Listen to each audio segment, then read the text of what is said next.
Assalamualaikum warahmatullahi wabarakatuh. Nama saya Titi Hudiati. Saya merupakan Direktur Layanan Kesehatan Cuma-Cuma Dompet Duafa Jawa Tengah. Alhamdulillah Ramadan ini 2021 adalah Ramadan ke-11 saya di Dompet Duafa, dan saya diberikan amanah oleh lembaga Dompet Duafa untuk memberdayakan program pemberdayaan kesehatan berbasis komunitas. Yang kita layani ada dua. Yang pertama adalah masyarakat umum, yang kedua masyarakat duafa. Melalui program-program layanan kesehatan cuma-cuma Dompet Duafa di bidang kuratif, promotif, rehabilitatif, dan promosi serta promotif preventif kesehatan.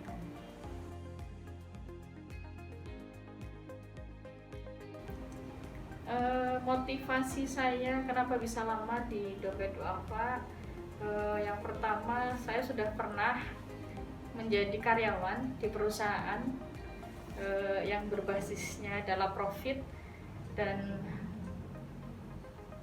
saya tertantang untuk menjalani pekerjaan profesional di lembaga non-profit. Ada orientasi jelas ya, ada perbedaan orientasi. Yang pertama adalah lembaga profit, yang kedua lembaga non-profit seperti Dompet Duafa atau lembaga nirlaba, di mana ada yang menjadi prinsip saya, kalau menjadi manusia baik itu sudah biasa, tetapi saya punya tekad untuk menjadi sebaik-baik manusia, yaitu manusia yang bermanfaat untuk orang lain dengan tenaga saya, dengan ilmu saya, dengan pikiran saya. Nah, saya ingin memberikan manfaat yang lebih besar kepada orang-orang, terutama masyarakat miskin yang hari ini tentunya menjadi tidak hanya menjadi tantangan dan beban negara, tetapi juga bagaimana kiprah lembaga-lembaga zakat melalui dana filantropinya, melalui dana kemanusiaannya, melalui dana zakatnya, infaknya itu meluaskan manfaat dengan program-program yang jangka panjang.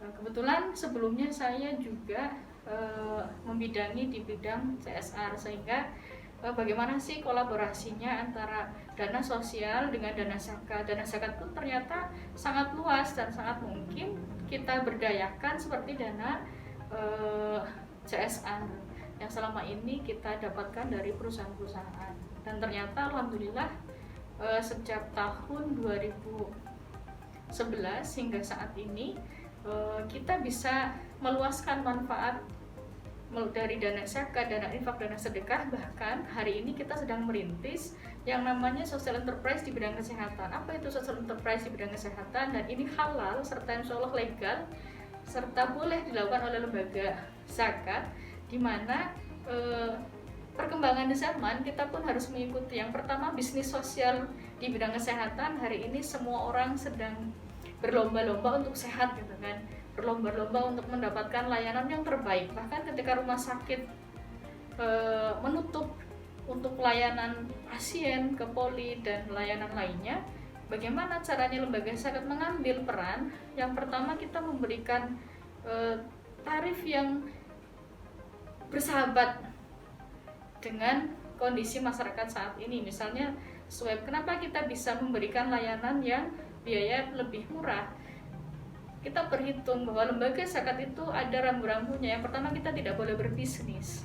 Yang kedua, kalau mau berbisnis melalui social enterprise itu tadi, dan kita mengambil peluang di bisnis sosial yang semata-mata tidak hanya kita mencari keuntungan, tapi kita juga menjawab ini sebagai sebuah jawaban dari berbagai permasalahan yang ada. Misalnya Rednet kenapa bisa lebih hemat di gereja Dompet Duafa, yaitu panduannya kita tidak boleh memberikan tarif terlalu tinggi, karena kehadiran kita adalah untuk memberikan solusi, sehingga kayak untuk guru, untuk mahasiswa, untuk kebutuhan pendidikan mereka harus sebagian harus tatap muka, silahkan kita berikan dengan layanan yang lebih hemat, lebih murah. Bahkan untuk 8 asnaf kita gratiskan. Jadi di gerai sehatnya kita untuk 8 asnaf penerima zakat, layanan apapun kita gratiskan, dari khitan, dari layanan dokter, layanan pengobatan, kita datang ke rumah-rumah untuk melakukan home care, untuk rawat luka, untuk home visit dilakukan oleh dokter dan teman-teman nurse, kita gratiskan untuk fakir, miskin, ghorimin, ibnu sabil, untuk para guru-guru, untuk duafa yang ada di wilayah Banyumas Raya.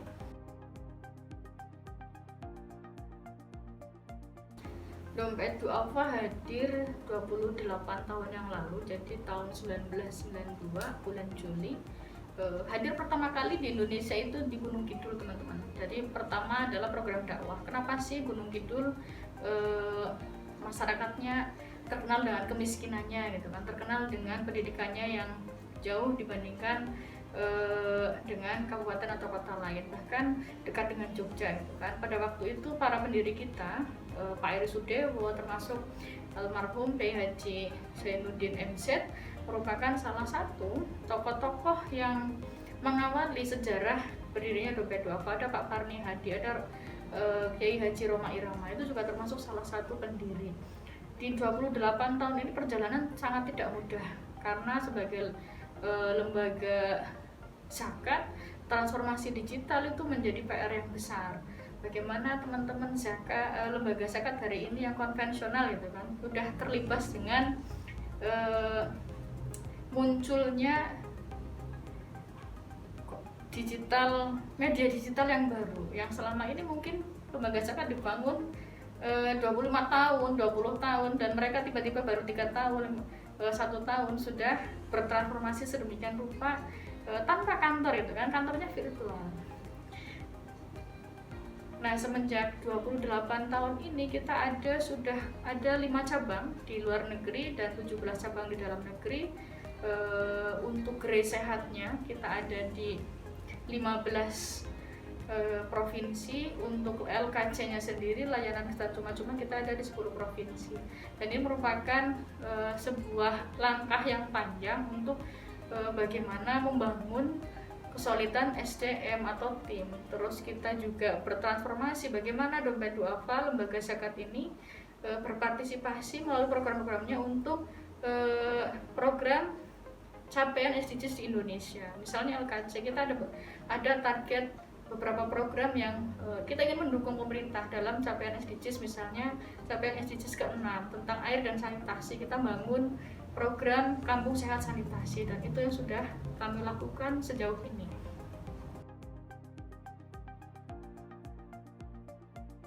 Ada wakaf dari keluarga Pak Ridwan Syah dari Jogja. Beliau luas tanahnya kurang lebih 700 meter persegi diwakafkan oleh dompet duafa. Amanahnya, jadi kita menerima amanah wakaf ini untuk layanan kesehatan duafa. Akhirnya kita menjawab tantangan itu dengan membuka layanan, pertama gerai sehat, yang kedua operatifnya gerai sehat, terus yang kedua kita ada program yang berbasis komunitas, ada program kawasan, ada pos sehat, kita ada layanan ambulan untuk gawat daruratannya, kita punya program peduli tunarungu Indonesia untuk program sosialnya, dan ada pendampingan di program rehabilitatifnya teman-teman anak-anak tuli melalui pendampingan terapi wicara yang kita integrasikan dalam program peduli tunarungu Indonesia.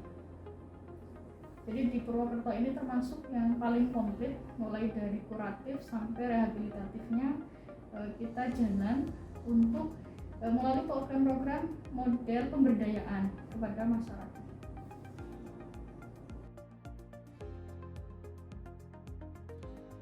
Kita punya 2 legalitas, yang pertama sebagai lembaga amil zakat, yang kedua sebagai lembaga wakaf. Nah, sebagai lembaga amil zakat kita menerima dana zakat, infak, sedekah dari para donatur atau dari para dermawan.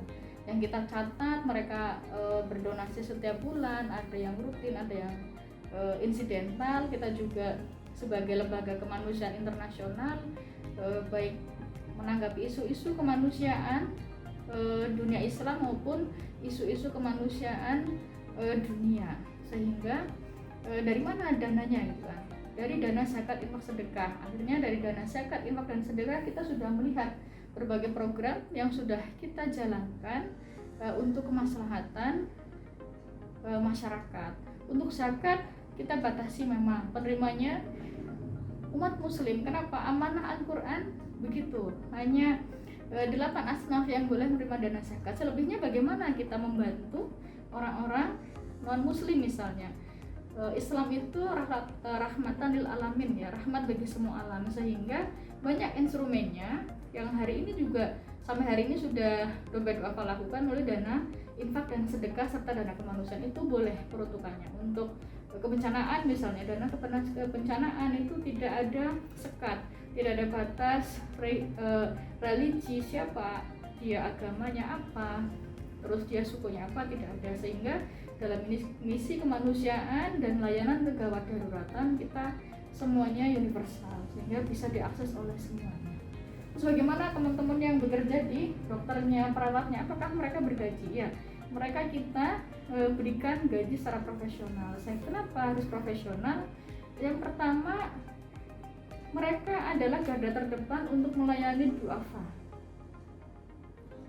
sehingga ilmu mereka dan apa yang sudah mereka lakukan kita harus membuat pantas. Jangan sampai ketika melayani orang kaya dengan melayani orang miskin ada perbedaan senyum, mungkin ada perbedaan layanan, sehingga apa yang selama ini menjadi visi Dompet Duafa, memanusiakan manusia, walaupun mereka dari keluarga yang sangat tidak mampu, mereka datang ke sini kita tetap layani, tidak ada perbedaan. Dan ini bukan hal yang sensitif untuk kita ketahui, karena sebagai lembaga amal zakat bahkan yang paling tua di Indonesia ya, kalau untuk lembaga zakat non pemerintah, Dompet Duafa terbuka untuk audit dan lain-lainnya. Sehingga berapa sih penerima manfaat setiap bulan, berapa yang berinfak, berapa yang kita gratiskan, itu datanya sudah ada semuanya by name by address.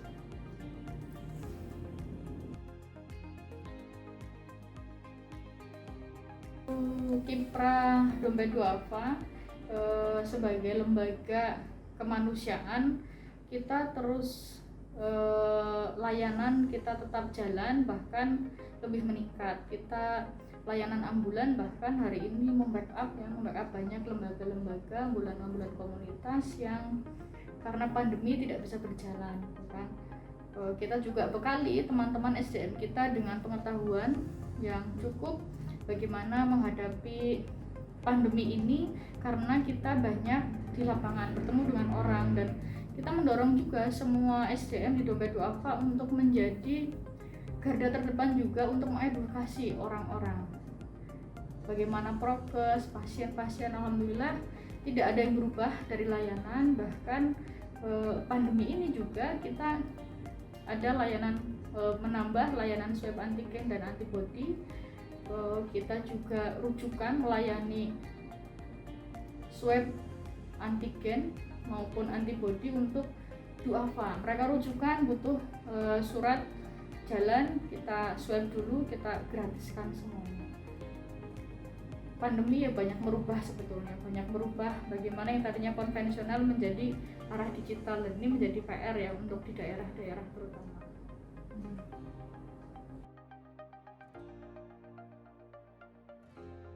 Suka dan duka bekerja di lembaga sosial ya, pastinya ada. Pertama, tim kan lebih kecil dan lebih sedikit, ditambah perempuan itu adalah ibu rumah tangga di rumah. Jadi kembali ke rumah ya kita kembali sebagai seorang ibu, harus melayani anak-anak dan sebagainya. Pekerjaan rumah tangga tidak ada yang berubah. Tantangan yang lain karena banyak ya, artinya banyak, harus melakukan perjalanan keluar kota bahkan keluar provinsi untuk menjalankan tugas-tugas dari lembaga. Kadang-kadang kalau ada kebencanaan kita bahkan mungkin hampir tidak tidur ya, walaupun sudah tidak turun ke lapangan, tapi bagaimana mengkoordinasikan, konsolidasi dengan tim, bagaimana kita merapatkan barisan, apa yang harus dilakukan, itu pasti dilakukan hampir 24 jam. Kalau boleh dibilang ya 7 hari 24 jam. Tantangannya itu saja. Terus kalau di pusat ya teman-teman, ini di pandemi banyak senior-senior kita yang gugur di garda terdepan. Bulan ini saja kalau nggak salah itu ada 3 atau 4 amil yang wafat dengan perantaraan COVID yang mereka punya komorbid, dan itu membuat kita semua kehilangan pasti rekan guru gitu kan, para senior, dan ini menjadi tantangan, apakah terus istiqomah di lapangan gitu kan, sementara teman-teman pasien tidak ada yang berubah, bahkan ada peningkatan layanan untuk ambulan misalnya. Driver kita sudah pernah terinfeksi COVID, OB kita juga. Ini menjadi tantangan sendiri bagaimana tetap menjalankan misi kemanusiaan dengan mengutamakan keselamatan.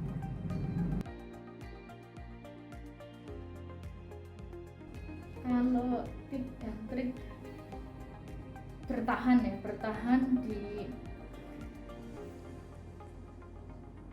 zaman ini, ketika mungkin yang sudah konvensional berubah menjadi digital,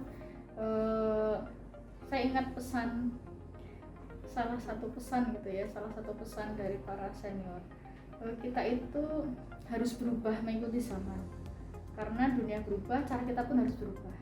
Dan pastinya bagaimana agar kita tetap eksis yang mengikuti perubahan zaman itu dengan meningkatkan kapasitas SDM. Itu pasti kapasitas SDM, meningkatkan kemampuan masing-masing, juga kita harus bertransformasi. Bagaimana layanan-layanan yang hari ini bisa lebih terintegrasi, misalnya untuk layanan pencatatan penerima manfaat, bahkan kita sedang berikhtiar ya untuk bagaimana membuat sistem yang mudah diakses oleh para penerima manfaat, sistem yang mudah diakses juga bagaimana relawan ingin bergabung. Nah, itu masih menjadi tantangan ke depan. Dan biasanya ketika tidak pandemi, kita mudah sekali ya untuk relawan itu mengumpulkan relawan. Ketika sekarang hari ini pandemi, mengumpulkan relawan dari berbagai daerah menjadi kendala sendiri ya, karena banyak batasan-batasan dan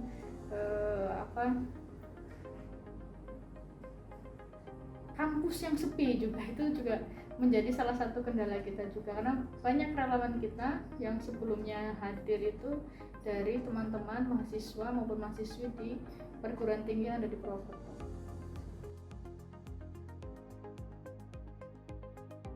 Untuk teman-teman yang hari ini masih belajar di fakultas kedokteran atau di bidang kesehatan apapun, sebetulnya Anda semua sedang menyiapkan bisnis yang tidak pernah mati, itu di bisnis kesehatan, teman-teman.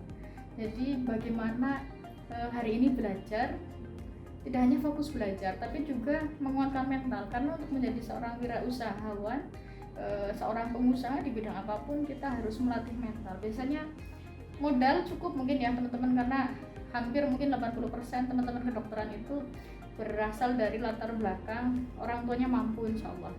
Tapi bagaimana menguatkan mental? Nah, ini jangan ragu-ragu untuk mumpung masih sekolah, mumpung masih punya banyak kesempatan untuk belajar apapun yang itu kira-kira nanti menambah skillnya teman-teman. Karena kan hari ini di sekolah mungkin rumah sakit juga hari ini praktek lebih sedikit karena ada pandemi.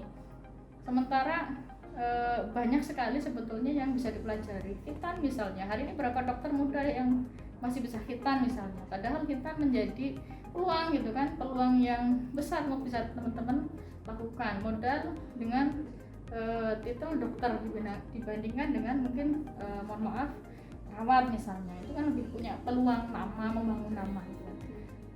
Yang kedua, jangan mudah menyerah apapun gitu. Kan belajar kedokteran udah lama sekali, biasanya juga saya kalau melihat gitu kan, memang teman-teman dokter ini harus ya bagus, kalau patut lah gitu kan, kalau memang harus bertarif mahal dan lain-lain gitu kan, karena belajarnya juga dibandingkan yang lainnya mungkin effortnya lebih besar, sehingga ketika keluar dari sekolah banyak harapan dan mimpi besar ya, terutama mungkin ke orang tua, terus ada banyak kos yang sudah keluar. Tapi yang terakhir saya tetap meminta sama teman-teman, sedekahkan ilmu dan tenaganya untuk orang di sekitar teman-teman, karena bisa jadi lewat mereka doanya teman-teman itu tembus langit.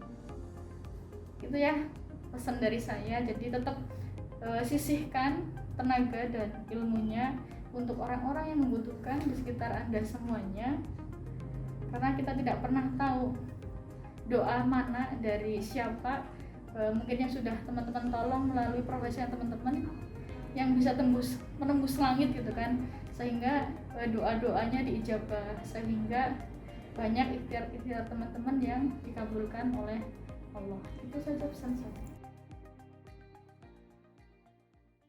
Ikhtiar dan tawakal. Seluruhnya hanya sibuk berkutat dengan teori semata. Sibuk meraih pencapaian tak kekal, mengejar urusan dunia fana. Ya, itu kita, mahasiswa kedokteran, yang katanya sibuk mempersiapkan diri mewujudkan kesehatan bangsa, yang katanya ilmunya kelas atas, tapi lupa jikalau waktu terbatas. Sudahkah kita merenung? Sebagai manusia, hakikatnya kita ada untuk manusia yang lain. Tidakkah kita masa kecil? Dengan mereka, manusia tak dikenal, yang senantiasa sibuk menambah timbangan kebaikan. Tidakkah iri bersemayam dalam hati, melihat mereka mampu menghadirkan senyuman kebahagiaan di sela kerasnya kehidupan? Tidakkah dada terasa sesak